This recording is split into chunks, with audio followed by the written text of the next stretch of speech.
All right, how's everybody doing today? Hotep, hey, this is Michael. I'm Hotep, founder of the African History Network, host of the African History Network show. I'm a show host, researcher, lecturer, writer, and historian.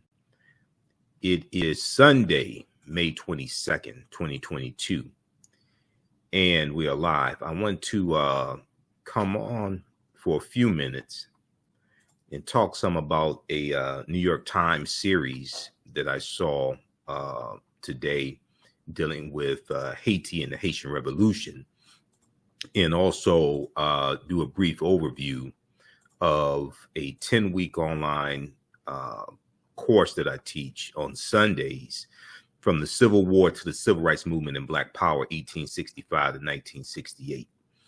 And we'll teach another session of that class today, right after we finish this broadcast here. Normally I do it on Sundays, 2 p.m.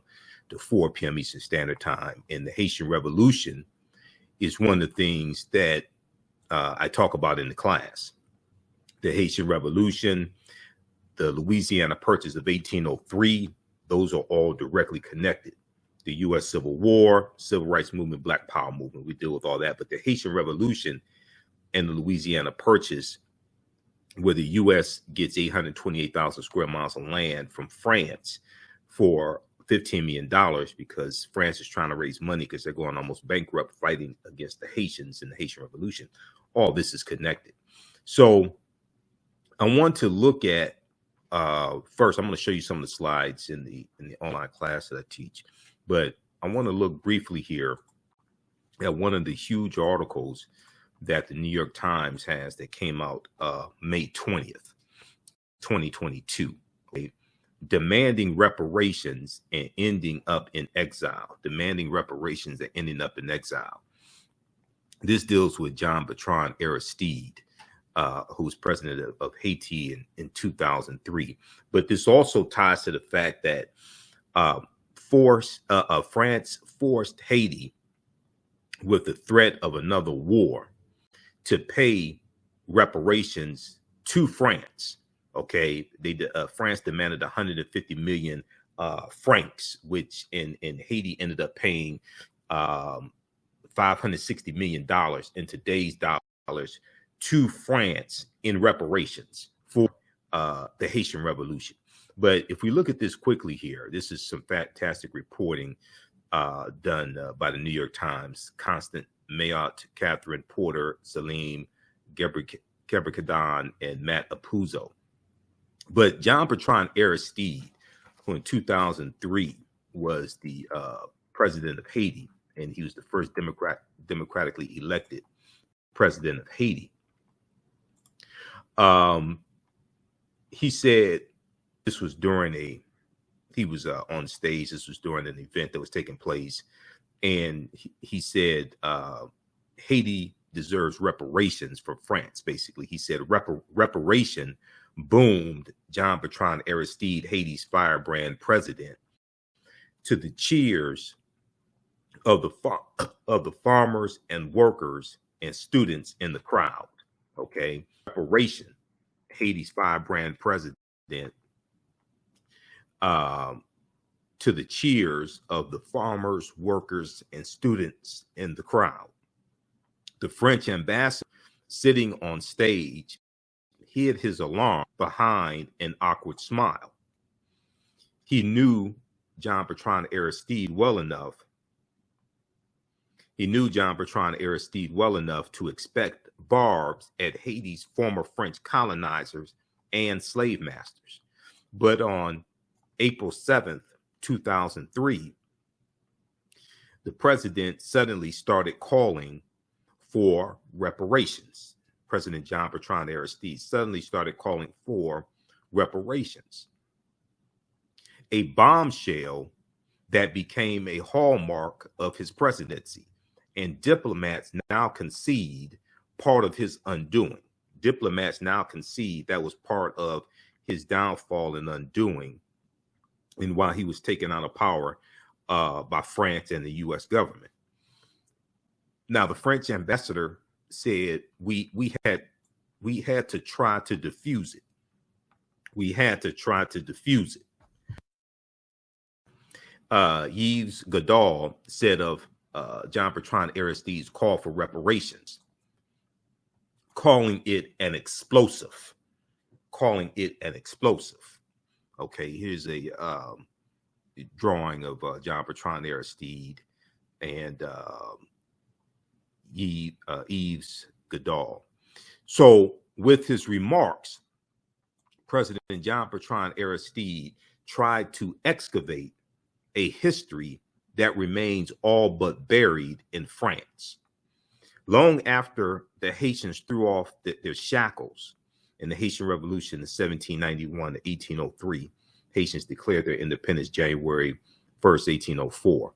Long after the Haitians threw off their shackles, beat Napoleon's forces, Napoleon Bonaparte, beat Napoleon's forces, and won their independence 2 centuries ago, France came back with warships and an unheard of demand.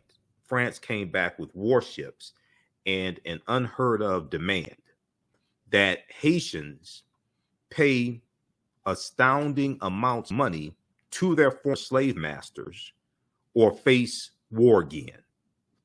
France forced Haiti to pay France reparations for the Haitian Revolution and the damage that Haiti did to France. Well, you were the ones enslaving the Haitians. You were the ones enslaving these Africans. Here's a picture of former President John Bertrand Aristide. So Haiti became the first and only nation to pay reparations to its former masters and their descendants for generations. According to, let me back up here. Okay. According to a New York Times analysis of thousands of pages of archival documents, Haiti shipped the equivalent of hundreds of millions of dollars to France. This is one of the main reasons why Haiti is so poor today. And it's been poor for decades, of course.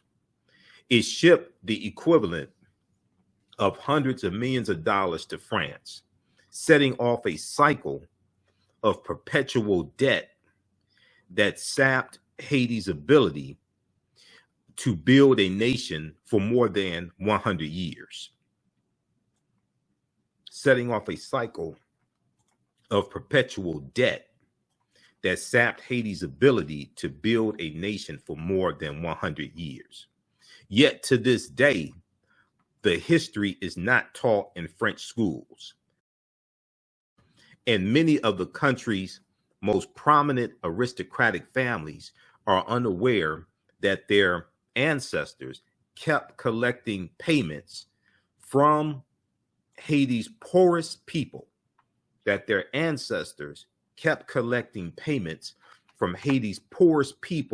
long after the end of slavery.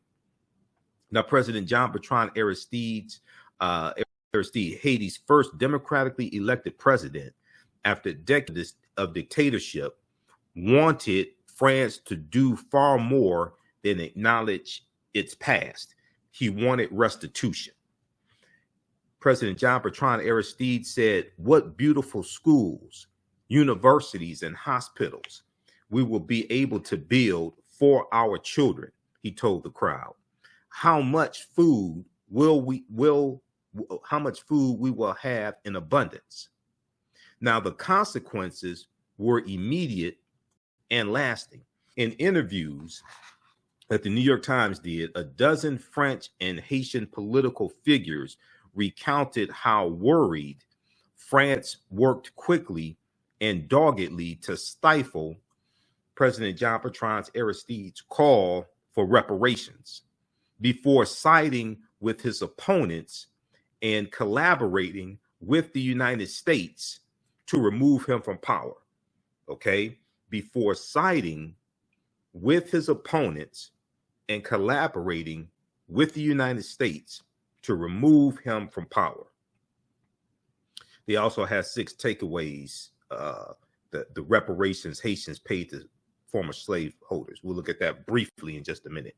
And I'm going to give you an overview of our class, because we deal with Haiti and the Louisiana Purchase, the Haitian Revolution and the Louisiana Purchase in the 10-week online course that I teach, from the Civil War to the Civil Rights Movement and Black Power, 1865 to 1968.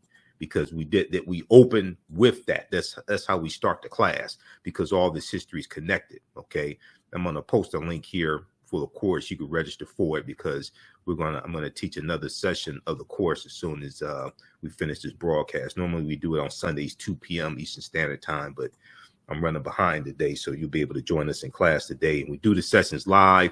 All the sessions are archived and recorded. You can go back and watch it anytime. It's a 10-week online class that I teach at our online school. Okay, now, France and the United States have long said that President Jean-Bertrand Aristide's call for restitution had nothing to do with his ouster, that he had taken an autocratic turn, lost control of the country, and was spirited into exile to prevent Haiti, already heaving with turmoil, from careening into chaos. But France's ambassador to Haiti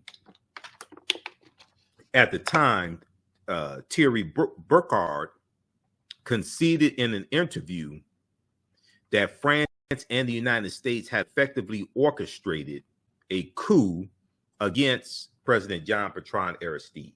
Okay, France's ambassador to Haiti at the time, Thierry Burkhardt, conceded in an interview that France and the United States had effectively orchestrated a coup against President Jean-Bertrand Aristide, and that his abrupt removal was, quote, probably a bit about his call for reparations from France too. Probably a bit about his call for reparations from France too.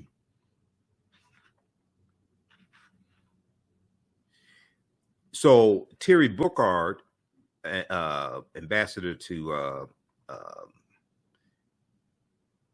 France ambassador to Haiti at the time, Thierry Burkhardt said, it made our job easier to dismiss the reparations claims without Mr. Aristide in office. It made our job easier to dismiss the reparations claims without Jean-Bertrand Aristide in office.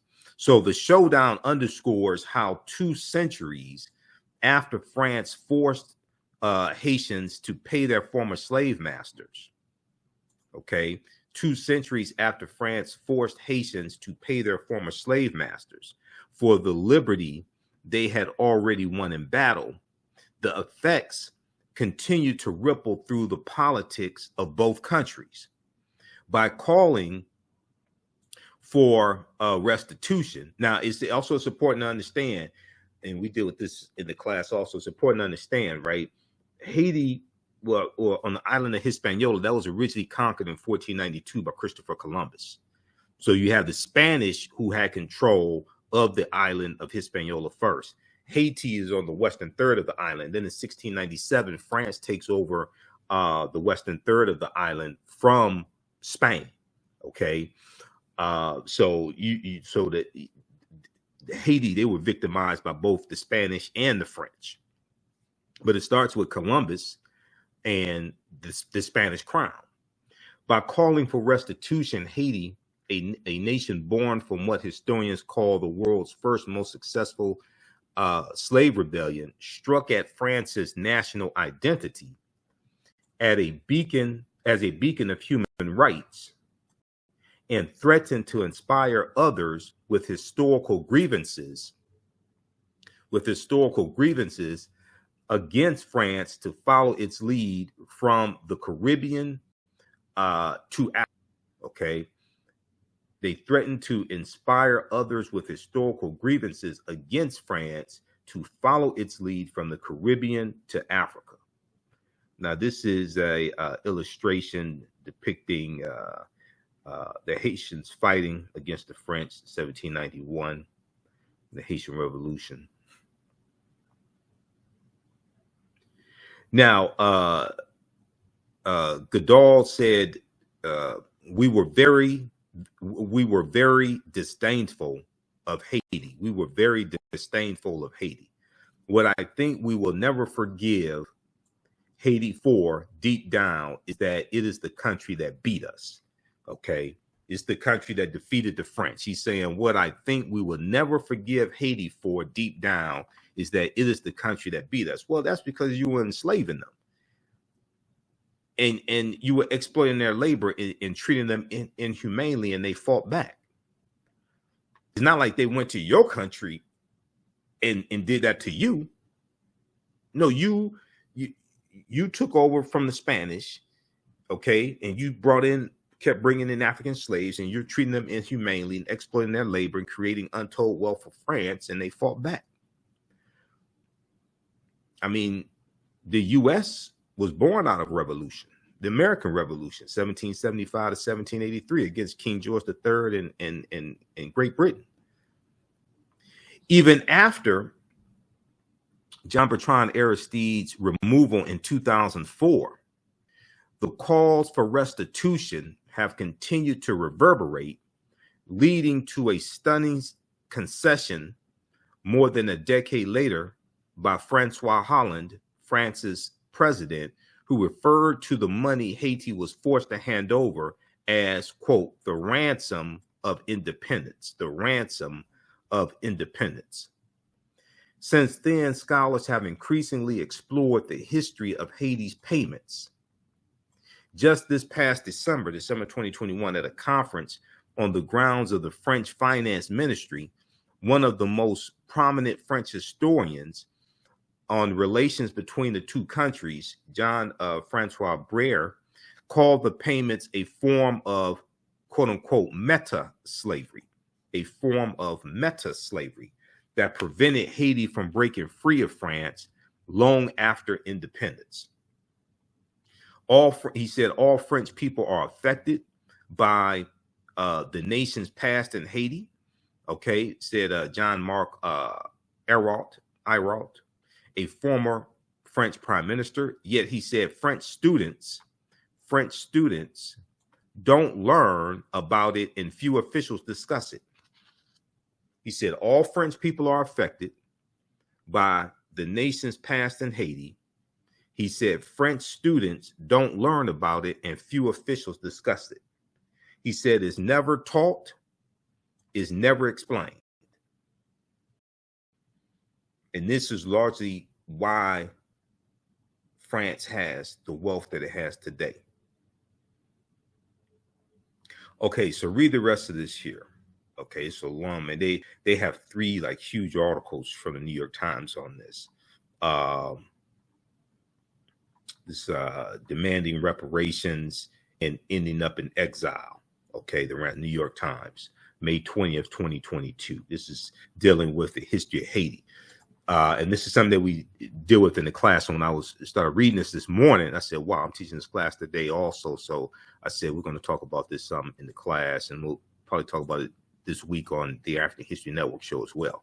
So another article that they have from the New York Times, this one here came out May 20th also. Now, we know May 18th was Haitian Flag Day, right? Because May 18th, 1803 commemorates May 18th, 1803, where during the Haitian Revolution, they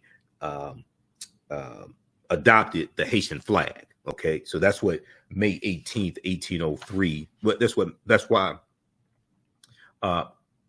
Haitian Flag Day is May 18th. Okay, there's a good article on this. Is a good short article from Caribbean National Weekly.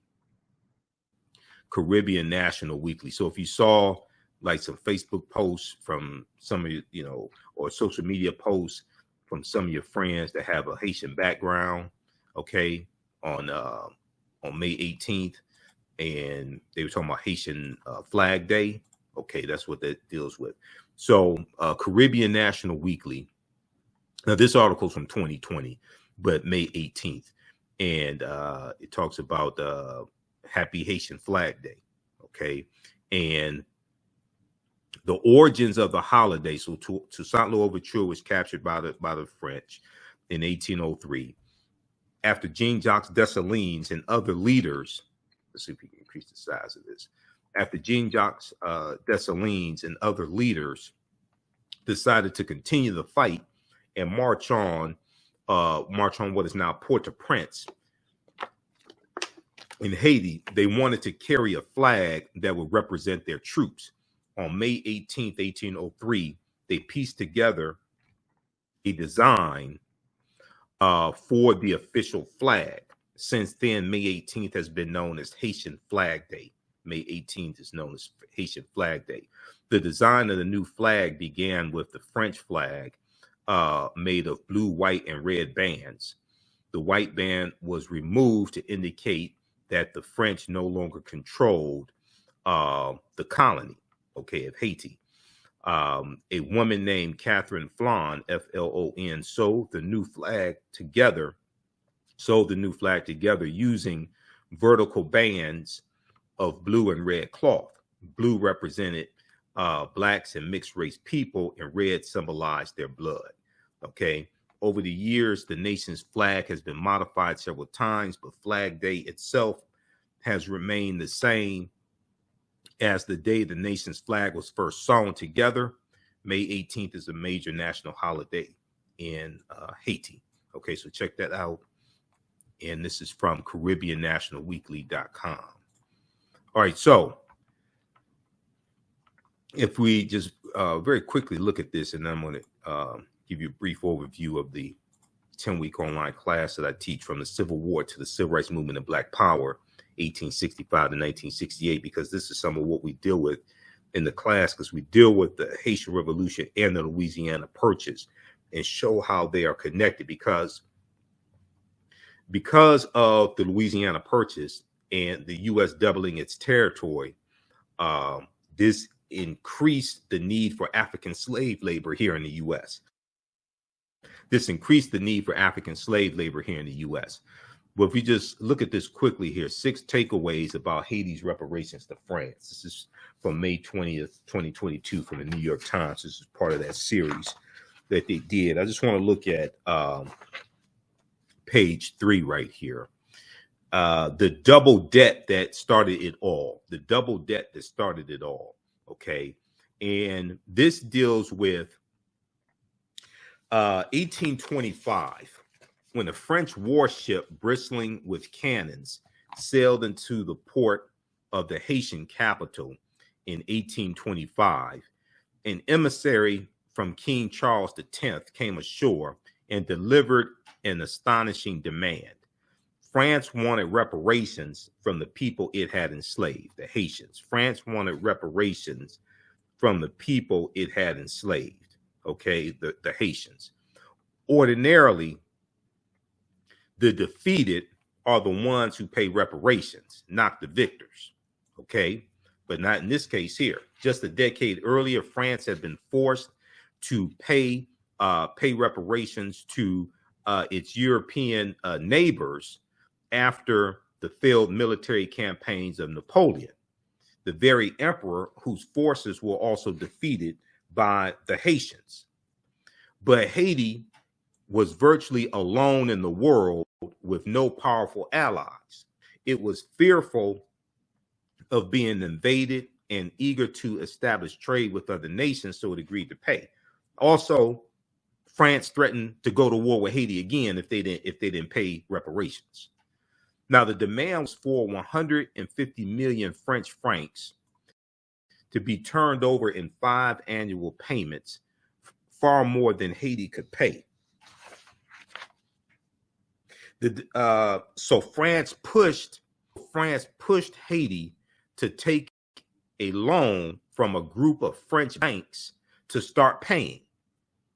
That Sisyphean weight came to be known as the double debt. The double debt. Haiti had to pay France, and then Haiti had to pay back the loan to a group of French banks. Now, the true cost to Haiti then and today, the New York Times tracked each payment.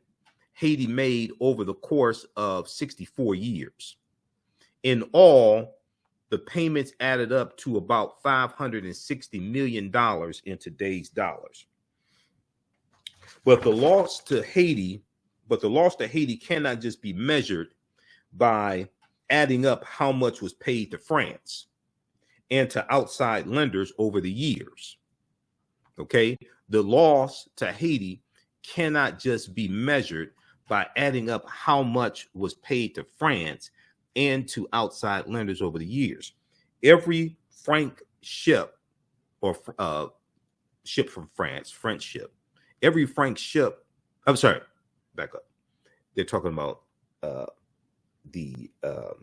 their monetary system. They're talking about their currency, francs. Okay, every franc shipped across the Atlantic took to an overseas bank vault was a franc not circulating among Haiti's farmers, laborers, and merchants. Every franc shipped, the French currency, across the Atlantic to an overseas bank, a European bank, a French bank, was a franc not circulating among Haiti's farmers, laborers, and merchants, or not being invested in bridges, schools, or factories.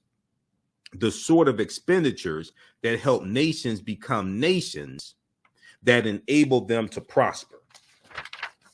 Now, after reviewing thousands of pages of archival documents, some centuries old, and consulting with 15 of the world's leading economists, this is New York Times talking, the New York Times correspondents calculated, their correspondents for the New York Times calculated that the payments to France cost Haiti from $21 billion to $115 billion in lost economic growth over time. Okay.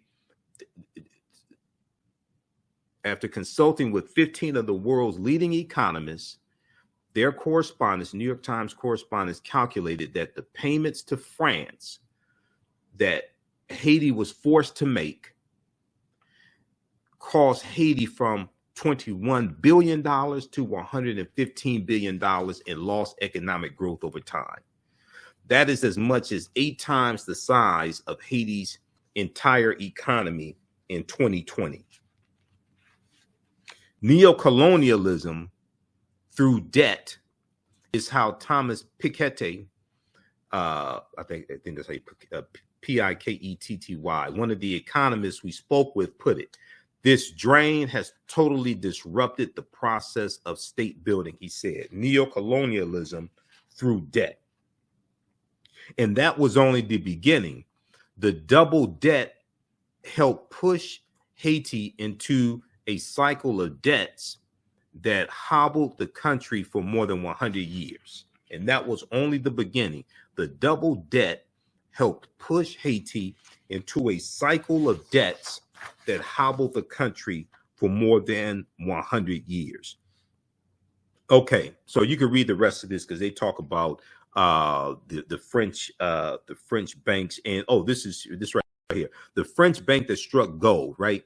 The French government sapped Haiti with its demand for reparations. Okay, but in later years, the French approached Haiti with a different tactic: the outstretched hand of a business partner. After half a century of crushing payments tied to the double debt, Haitians celebrated the news that at last the country would have its own national bank. Okay, would have its own national bank. But the sort of institution that in Europe had financed railroads and factories. Okay. However, the National Bank of Haiti was Haitian in name only.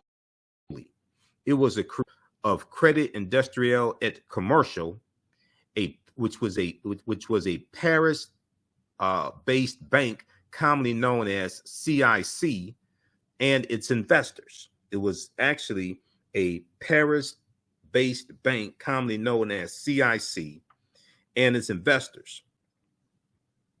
They controlled Haiti's national bank from Paris and took a commission on nearly every transaction the Haitian government made. Okay, now if we go to, hold on, it's just one quick thing I want to show you here, looking at this article, page 8. Okay, this right here. U.S. treated Haiti like a cash register because the Marines invaded in 1915. Okay, here's a picture of it here. The American military in Haiti in 1915. Okay, the U.S. treated. Where is that here? Okay, it's right below the picture. There we go. The U.S. treated Haiti like a cash register. When the American military invaded Haiti in the summer of 1915, so this is during World War I, which is 1914 and 1918, but the U.S. doesn't get involved in World War I until 1917. Okay, and this is at the beginning of the Great Migration of African Americans migrating from the South up north and out west. Okay, so when the American military invaded Haiti summer of 1915, the official explanation was that Haiti was too poor and too unstable to be left on its own devices.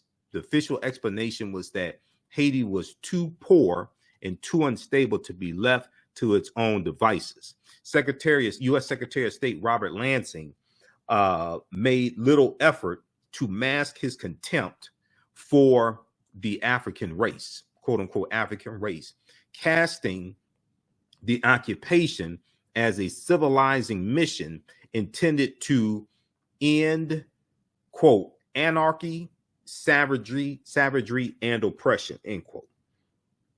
But a hint of other motives had come the winter before, when a small team of Marines entered Haiti's national bank and strolled out with $500,000 in gold.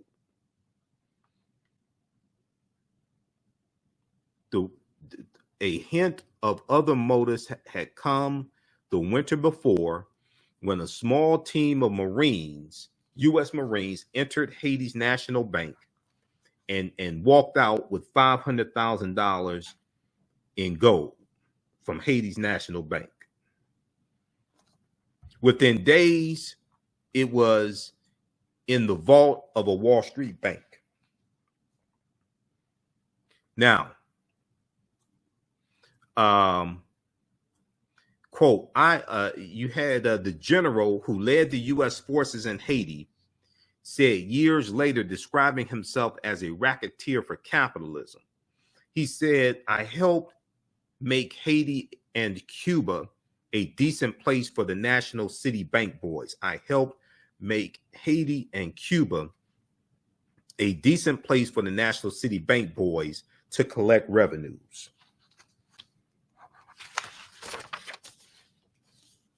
Now, National City Bank was the predecessor of Citigroup Bank.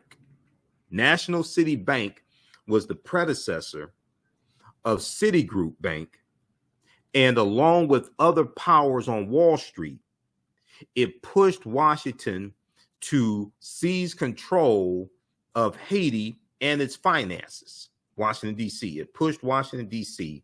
to seize control of Haiti and its finances, according to decades of diplomatic correspondence, financial reports, and archival records reviewed by the New York Times. For decades to come, the United States was the dominant power in Haiti, dissolving parliament at gunpoint, killing thousands, and shipping a big portion of Haiti's earnings to bankers in New York City, while the farmers who helped generate the profits often lived near starvation.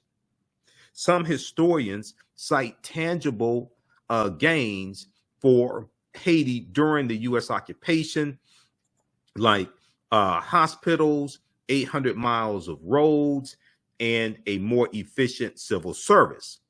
But they also point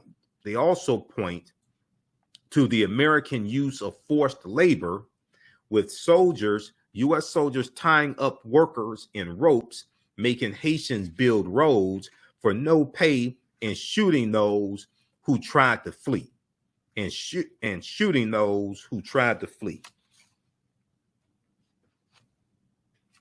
For a decade, a quarter of Haiti's total revenue went to paying debts controlled by National City Bank here in the U.S., which became Citigroup Bank, and its affiliates, according to nearly 24 annual reports prepared by American officials and reviewed by the New York Times. At times, the American officers who controlled Haiti's finances spent more of its money paying their own salaries and expenses than on public health for the entire country of about 2 million people. Okay, so read the rest of this piece here, because I printed this up. This is 12 pages. Okay, that was on page 7 and 8. The U.S. treated Haiti like a cash register. That was on page 7 and 8. Okay, this is part of the this huge series that the New York Times just released. 6 takeaways about Haiti's reparations to France. How did the modern world's most successful slave revolt give birth to a desperately poor nation? Here is a summary of what a team of New York Times correspondents found out. All right, so I was looking at this morning, and I said, wow, because I deal with this in the online course that I teach, from the Civil War to the Civil Rights Movement and Black Power, 1865 to 1968. So if you watch the African History Network show, you've heard me talk about it. I teach this class on Sundays, normally 2 p.m. to 4 p.m. Eastern Standard Time. I'm gonna teach the class right after I finish this broadcast here shortly, because I'm running late today, and I have to do my radio show at 9 p.m. tonight, Sunday, 9 p.m. From the Civil War to the Civil Rights Movement and Black Power. And we start in 1803 with the Louisiana Purchase and the Haitian Revolution, because those two are connected. And we deal with history chronologically to see what leads up to the Civil War taking place. We deal with Reconstruction, 1865, 1877, Jim Crow era, Great Migration, 1915, 1970, World War I, World War II, Civil Rights Movement, and Black Power movement. So it's a 10-week online class that I teach. We do the sessions live. All the sessions are archived and recorded. You can go back and watch it anytime. So you can register for the class. We have some archived content. You can watch last week's class. You can join us in class today. You can join us in today's class also. Okay. And even after the course is over with, you can go back and watch it anytime. So a year from now, 2 years from now, you'll be able to you can go back and watch the entire class. It's archived. I'm going to do a quick overview here and deal with some of the information that we do within the class. And I do a PowerPoint presentation. We have book references, articles, video clips to understand what happened to us after slavery ended, how we got into the predicament that we're in now, to understand where we need to go from here, because we have to understand how all this is connected. Okay, historical events don't happen in a vacuum. They are the culmination of a sequence of historical events that lead up to other events taking place. Okay, so the attacks on critical race theory, these anti-critical race theory laws, we saw how it complicated some lessons in schools during African American History Month. This article right here from Axios.com, new rules are limiting how teachers can teach Black History Month.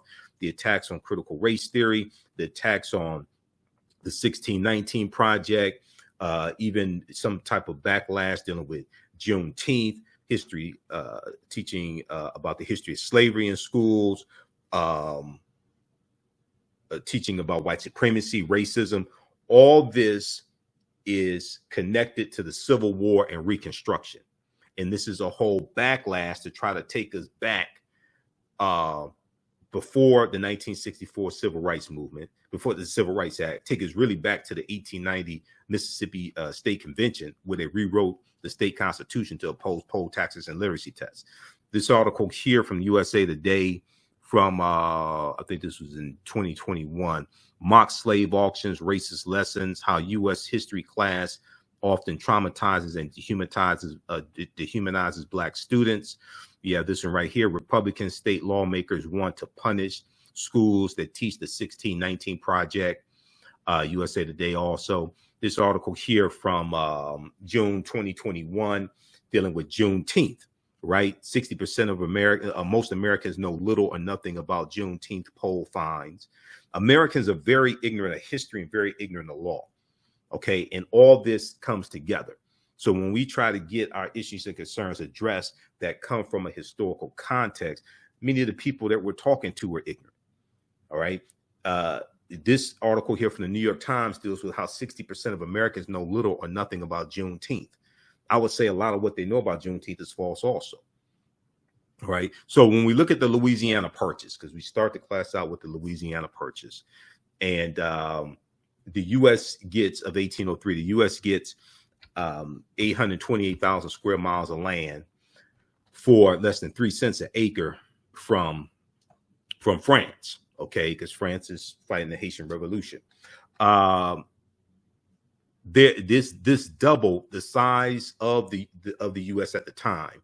This is one of the most significant things that Thomas Jefferson is credited with. Okay, because he signed the Louisiana Purchase.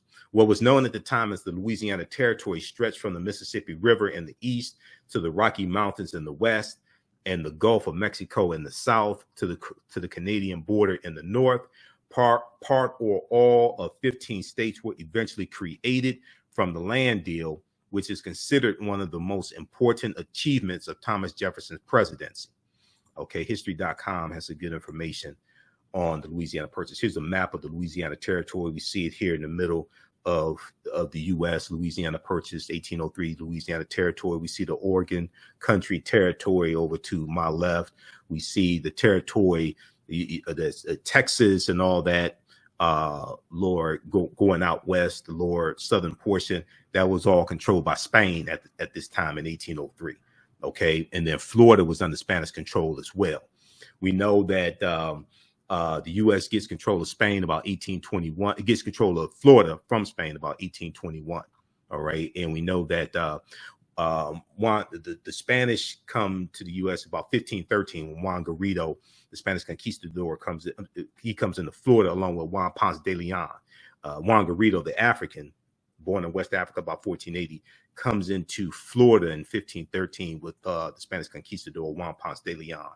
So we look at the Louisiana Purchase and see how it's related to the Haitian Revolution. And if we look at things leading up to the U.S. Civil War taking place, right? The Texas gaining its independence in 1836, Mexican-American War, 1846, 1848, Treaty of Guadalupe Hidalgo, 1848, where the U.S. gets Colorado, Arizona, New Mexico, California, Utah, and Nevada from Mexico as a result of the Treaty of Guadalupe Hidalgo. And then you look at the Compromise of 1850, which organizes the land that the U.S. gets from Mexico. The Compromise of 1850 consisted of 5 bills. One of those bills was the Fugitive Slave Act of 1850. The Fugitive Slave Act is tied to Article 4, Section 2 of the U.S. Constitution, and that laid the foundation for the Fugitive Slave Act of 1790, signed by President George Washington, and the Fugitive Slave Act of 1850. Okay, now, the U.S. Civil War in the United States starts April 12, 1861, precipitated by Abraham Lincoln becoming president-elect November 1860, and December 20th, 1860, South Carolina becomes the first state to secede from the Union, all right, because they think Lincoln's going to free the slaves. Now, the Civil War in the United States began in 1861 after decades of simmering tensions between northern and southern states over slavery, states' rights, and westward expansion, over slavery, states' rights, and westward expansion. The election of Abraham Lincoln in 1860 caused 7 Southern states to secede and form the CSA, Confederate States of America. 4 more states soon joined. The war between the states, as the Civil War was known, ended in Confederate surrender in 1865. April 9th, 1865, General Robert E. Lee surrenders to General Ulysses S. Grant at the Appomattox Courthouse in Virginia. However, the Civil War is going to officially come to an end, and it really officially comes to an end in August 1866. The reason why is Robert E. Lee's army was the largest Confederate army, but it was not the only Confederate army. And there were smaller Confederate armies that still existed after Robert E. Lee surrendered. In terms of the terms of surrender had to be negotiated with each one of those individual armies as well. So it officially comes to an end August 1866. Now, the war between the conflict was the costliest and deadliest war ever fought on American soil, with some 620,000 of 2.4 million soldiers killed, millions more injured, and much of the South left in ruin. Okay, then we look at the Reconstruction era, 1865 to 1877, which is not taught very much in schools. This is a crucial period of history because African Americans were making advances. And then the Reconstruction comes to an end with a backroom deal between Republicans and Democrats to allow Rutherford B. Hayes to become president, and he'll remove the remaining Union troops out of the South who were enforcing the laws and the new rights African Americans had, enforcing that to a certain extent. And this allowed the white supremacists in the South to fully take back control of Southern government, state government, local government, all of this, and really impose what we call Jim Crow laws. So the Reconstruction era, 1865, 1877, for a period of for a 14-year period, the U.S. government took steps to try and integrate the nation's newly freed Black population into society. Okay, and you're going to have you're going to have about 2,000 African Americans who become elected officials, African American men who become elected officials during Reconstruction as well. The majority of the state legislature in South Carolina was African American men during Reconstruction. You have a U.S. senator out of Mississippi in 1870, Hiram Rhodes Revels. He's the only African American U.S. senator that has come out of Mississippi. Okay, Mississippi has not had an African American U.S. senator since Reconstruction, which is crazy. And Mississippi has one of the highest populations of African Americans in the country. Okay, so we're going to see these types of advances that we're making during Reconstruction, and we're going to see all this largely get reversed. Okay, after Reconstruction ends and the Jim Crow era. All right, now, and I posted a link here. You can register for this 10-week online class. You can join us in class today after this broadcast. And then we have some archived. You can watch last week's class also because it's archived.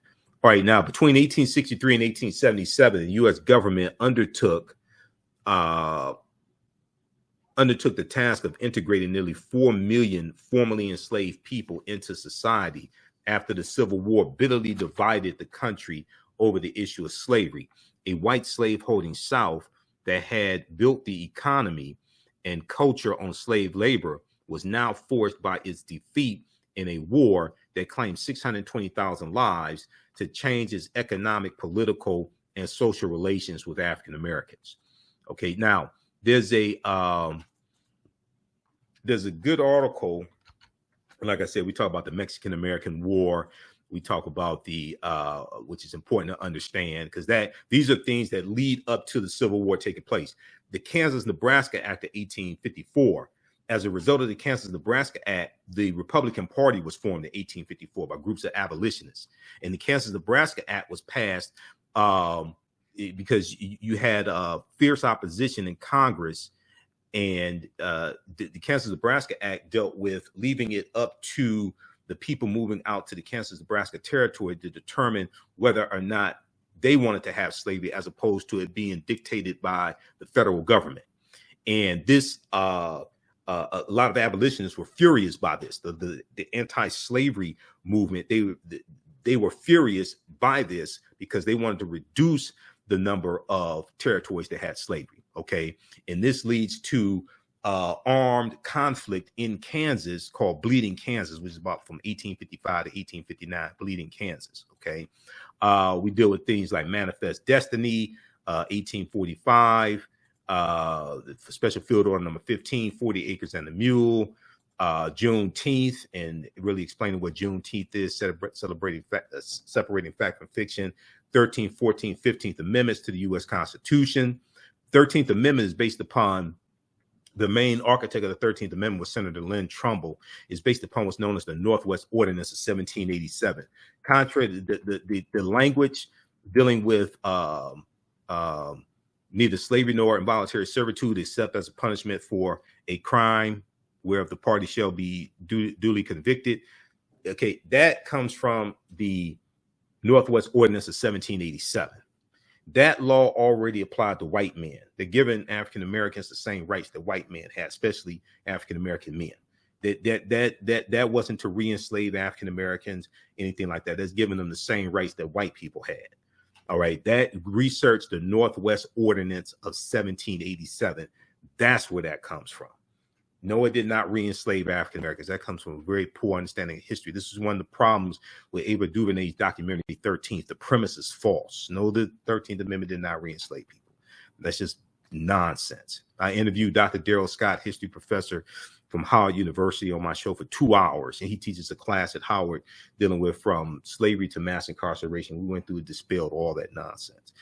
We did the 14th Amendment of 1868 as well. We talk about people like Sarah Rector, who was the richest Afro-American girl in the early 1900s, and she and her family got land because of the Black Freedmen Indian Treaties of 1866 and the Dawes Allotment Act of 1887. Oil was discovered on her land. She became a millionaire. This is in Oklahoma, and her family was of Creek Indian slave ancestry. Okay, they had enslaved Creek Indian ancestry because the Choctaw, Chickasaw, Creek, Cherokee, and Seminole Indians all owned African slaves, and we know Tulsa, Oklahoma, was founded by Creek Indians about 1834. When what are known as the 5 civilized tribes of Native Americans, when they get kicked off of their land in southeastern United States, they all go out west on what's known as the Trail of Tears, and they take their African slaves with them. A third of the people who were on the Trail of Tears were African people. Okay, so this ties into this history in Tulsa, Oklahoma, where Black Wall Street was, the Greenwood District, North Tulsa. That was founded by Creek Indians around 1834. The word Tulsa comes from the Creek Indian word Tallahassee. I've done a 2.5-hour lecture dealing with the history of Tulsa, Oklahoma. So I've done a lot in Black Wall Street. So I've done a lot of research on that. And a lot of your early African-American landowners,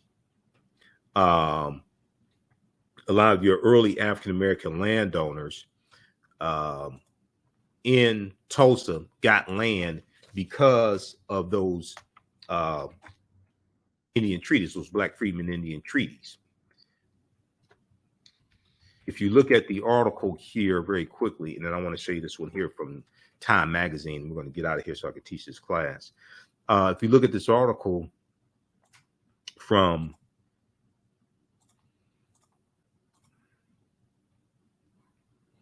History.com, which is the official website of the History Channel. 9 entrepreneurs who helped build Tulsa's Black Wall Street, from May 14, 2021, by Alexis Clark. 9 entrepreneurs who helped build Tulsa's Black Wall Street. Before the Tulsa Race Massacre, the city's African-American district thrived as a community of business leaders and visionaries. Okay, so if we look at this very quickly here, they quote Hannibal B. Johnson, who's one of the top historians comes to Tulsa, Oklahoma, and Black Wall Street. Before the Greenwood District, and that was the business district that started at the intersection of Greenwood Arch and Pine. This is where it's believed the Gap Band gets their name from, Gap, G-A-P, Greenwood, Arch, and Pine, because they're from Tulsa, Oklahoma. You know, you dropped a bomb on me and burn rubber, Charlie Wilson, things like this, the Gap Band. Okay, so before the Greenwood District was established, African Americans came to Oklahoma in the mid-19th century as slaves of the 5 civilized tribes of Native Americans, the term used for the Cherokee, Chickasaw, Choctaw, Creek, and Seminole Native American tribes. They were forced from their lands in the southeast part of the United States, resettling in Oklahoma, then known as Indian Territory. After the Civil War, under the treaties, under the terms of the treaties of 1866, these African Americans were emancipated, with some integrating into the tribes. Now, this is something Dr. Claude Anderson has been talking about. He's one of my teachers. I know him personally. When I was doing my research on Tulsa, Oklahoma, back in about 2014, something like that, I called him and I said that the Black Freedmen Indian Treaties tie into the history of Tulsa, Oklahoma, because at the time he didn't know that. We talked about this. I was preparing for a lecture and an interview dealing with this, all this, and I was explaining to him the connection between the two.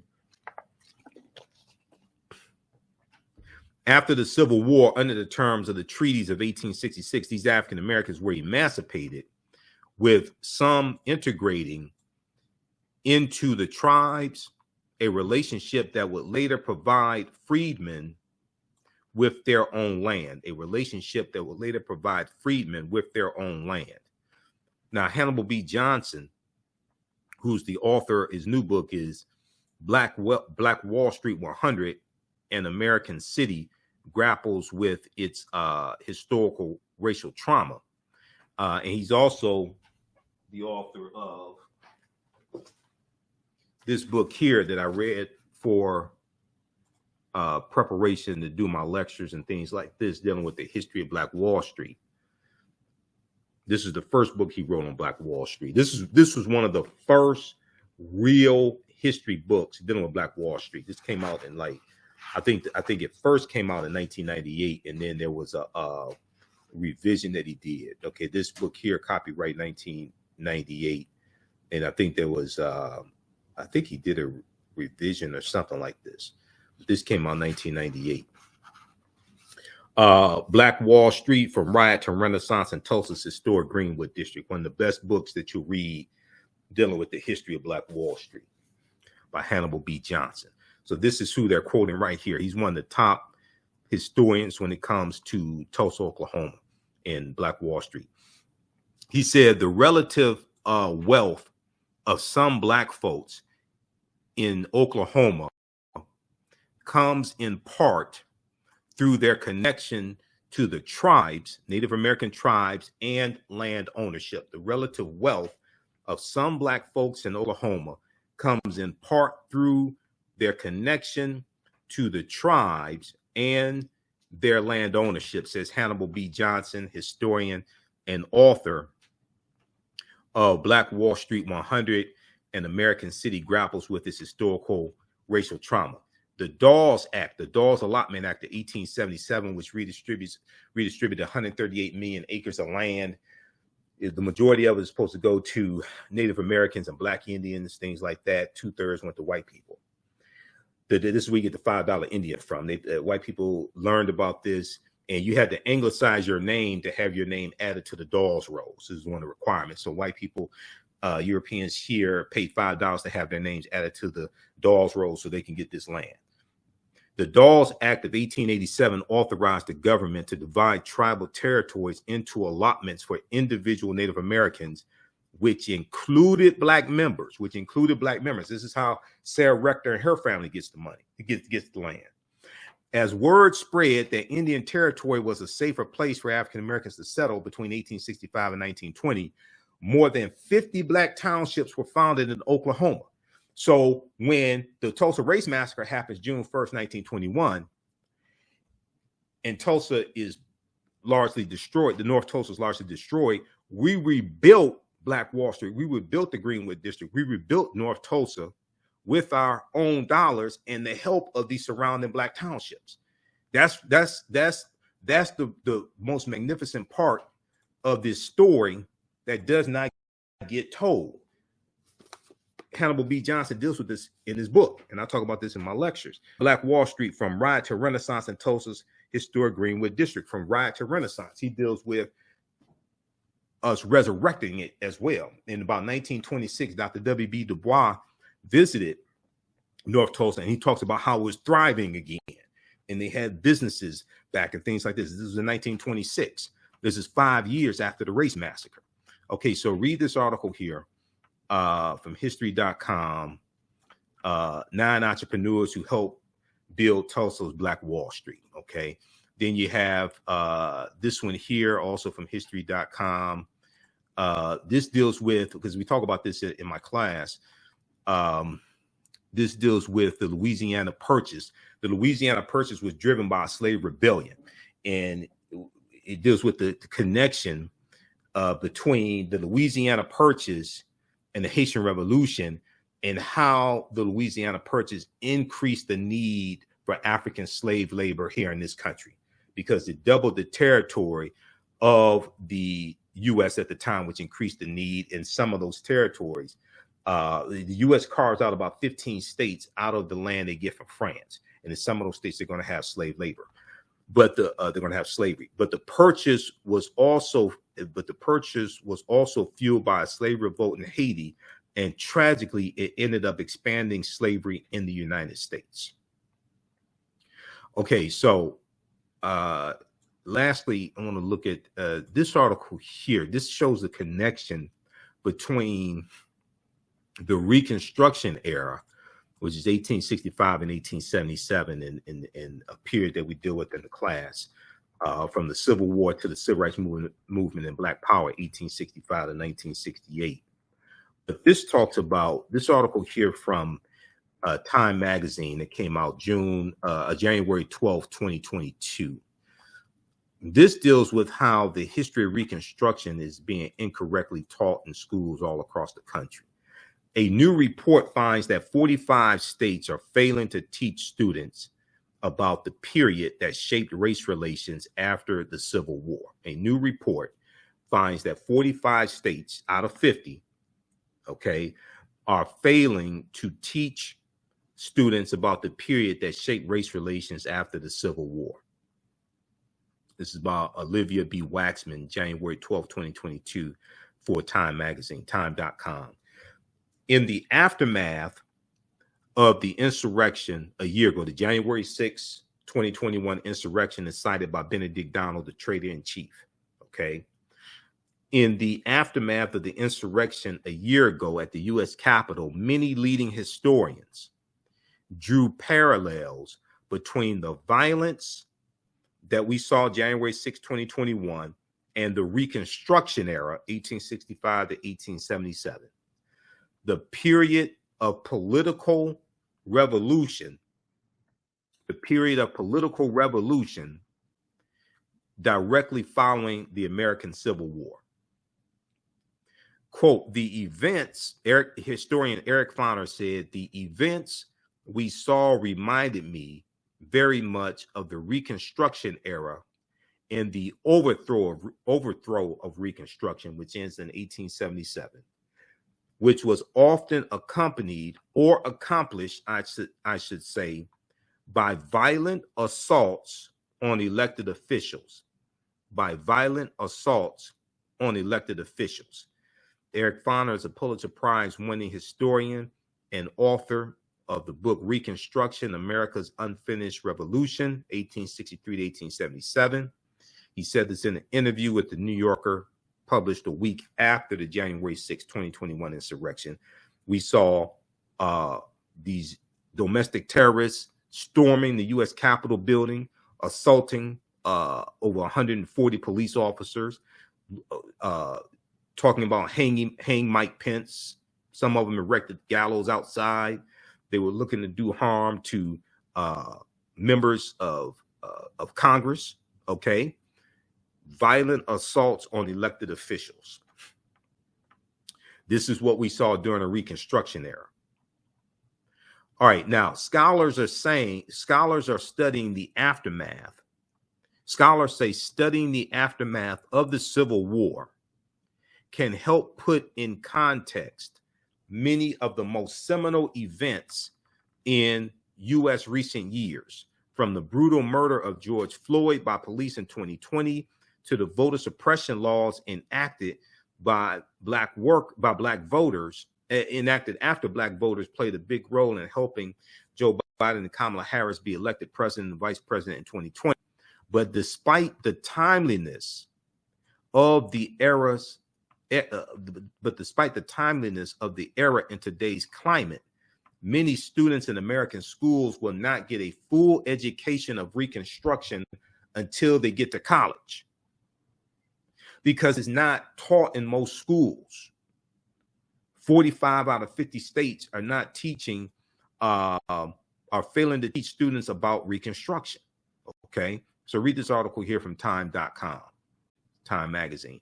And then when you look at what took place in 1890 at the Mississippi State Convention, this is why you needed a Voting Rights Act of 1965 to cancel out what Mississippi did in 1890 and South Carolina 1895, Alabama 1901, Louisiana 1898, where they imposed poll taxes and literacy tests. Where is that article here? It's a big article from the Washington Post that deals with this. Let me pull this up here. It was called the Mississippi Plan. Okay. And this became, now Florida was the first state to have poll taxes in 1889. Then Mississippi does in 1890. This article here from the Washington Post gives you an overview of this. The Mississippi Plan to keep blacks from voting in 1890. We came here to exclude the Negro. This is from May 1st, 2021. And Solomon Saladin Calhoun was the white county judge who presided over this state convention. And he said, let's tell the truth if it burst the bottom of the universe. He said, we came here to exclude the Negro. Nothing short of this will answer. African Americans were the majority of the population in Mississippi at the time. And these white supremacists, they wanted to rewrite the state constitutions to impose poll taxes and literacy tests to suppress African American voters, to keep us from voting and largely keep us from registering to vote, because you had to then pay a tax like $2 or whatever it was to register to vote. Okay. And then they're going to, the African Americans that we got elected into the state legislatures, things like this, they're going to get knocked out. They get voted out of office. We see this across the South. Okay. So they talk about Solomon Saladin Calhoun. Delegates eventually adopted a literacy test and poll tax geared to suppress the black vote in the state with a black majority. The Mississippi Plan became the model throughout the South, part of a raft of racially oppressive Jim Crow laws that ended Reconstruction. Reconstruction ended before 1890 when this took place. Reconstruction ended before 1890 when this took place. But we're going to see things like this take place after Reconstruction ends, okay, and to reverse the advancements that we were making. All right, so if you like, how's everybody doing today? Share this broadcast on social media platforms. Give us a thumbs up, give us a heart, give us a like if you like this broadcast. If you want to learn more about this type of information, this is what we deal with in the 10-week online class that I teach on Sundays, 2 p.m., normally 2 p.m. to 4 p.m. Eastern Standard Time. I'm going to jump in and teach this class now. We're running later today, and I have to do my radio show at 9 p.m. on Sunday. From the Civil War to the Civil Rights Movement and Black Power, 1865 to 1968. We started in 1803 with the Haitian Revolution and the Louisiana Purchase. We deal with history chronologically up through 1968. Civil War, Civil Rights Movement, Black Power Movement, Great Migration, World War I, World War II, Civil Rights Movement, Black Power Movement, okay? And some of the slides I showed you are from the presentation. I do a PowerPoint presentation. We have book references, articles, video clips, all of that. You can use this information with your children. I would say the information is PG-13. It's not overly graphic. I don't do a lot of cursing, etc. We do the sessions live. All the sessions are archived and recorded. We just had this session here of the class just started up really last week. So we do the sessions live. All the sessions are archived and recorded, so you can go back and watch it anytime. And a year from now, 2 years from now, you can go back and watch the entire class. Okay, so we do this normally Sundays, 2 p.m. to 4 p.m. Eastern Standard Time. Also, on Saturdays, the class that I teach is Ancient Kemet, the Moors, and the Ma'afa, Understanding the Transatlantic Slave Trade, what they didn't teach you in school. So we had a great class on Saturday. This course just started up also. That one's on sale, $80, regularly $130. It's the same format, PowerPoint presentation, book references, articles, video clips, what we do with thousands of years of history. If you've taken any of my online classes in the past, email me at ahnshow@africanhistorynetwork.com. You'll get a 50% discount. Okay, email me at ahnshow@africanhistorynetwork.com if you've taken any of my online classes in the past. And then also we have a course bundle pack where you get the classes that I teach you. You get those in a bundle for $120. It's a $285 value. So you get a discount on that. Okay, so we have all that at our website, africanhistorynetwork.com, africanhistorynetwork.com. Okay, so you can check that out there. You can register for the class. We have the information here in the thread of the broadcast, from the Civil War to the Civil Rights Movement and Black Power, 1865 to 1968. Also, if you like this type of information as well, you want to support us, $ the AHN Show through Cash App. $ the AHN Show through Cash App, also through PayPal, paypal.me/the AHN Show. That helps us keep doing the research, stay on the air, keep broadcasting, pay some of the bills, broadcast our radio show, also the African History Network show. And I'm on 9-10 a.m. the Superstation WFDF on Sundays, 9 p.m. to 11 p.m. Eastern Standard Time. We have the information at our website, africanhistorynetwork.com. We have the information here for Cash App and PayPal. This is our official Cash App account, $ the AHN Show, SHOW. When you go to it, it says Michael and shows my picture there. These other ones here are fake African History Network Cash App accounts I'm trying to get shut down. Cash App is already, I contacted Cash App. They've already opened up an investigation because there are these and a couple of other ones out there that are stealing money from us, and they're scamming, pretending to be the African History Network. We have our link here, and then the yellow PayPal donate button also. And then information here about my radio show. I've been doing radio 12 years, 6 years on 9-10 a.m. Superstation WFDF on Sundays, 9 p.m. to 11 p.m. Eastern Standard Time. We broadcast on our Facebook fan page, The African History Network, The African History Network, and my YouTube channel, Michael Imhotep, IMHOTEP, when we're live. So follow us there, turn on live notifications, so you know when we go live. You can also listen on 9-10 a.m. Superstation WFDF here in Detroit, or download the iHeartRadio app and search for the African History Network show. Well, search for 9-10 a.m. You can listen live, or search for the African History Network show, because they have about 300 of them audio podcasts there. Okay, look, we have to get out of here. Remember, at the African History Network, we focus on educating, empowering, and inspiring people of African descent throughout the diaspora and around the world. Be sure to register for this class and the other ones. We'll see you in class and see you on the radio. Right now, it's correct wrong behavior. Behavior is not over till we win. Wakanda forever, and we'll talk to you next time. Peace.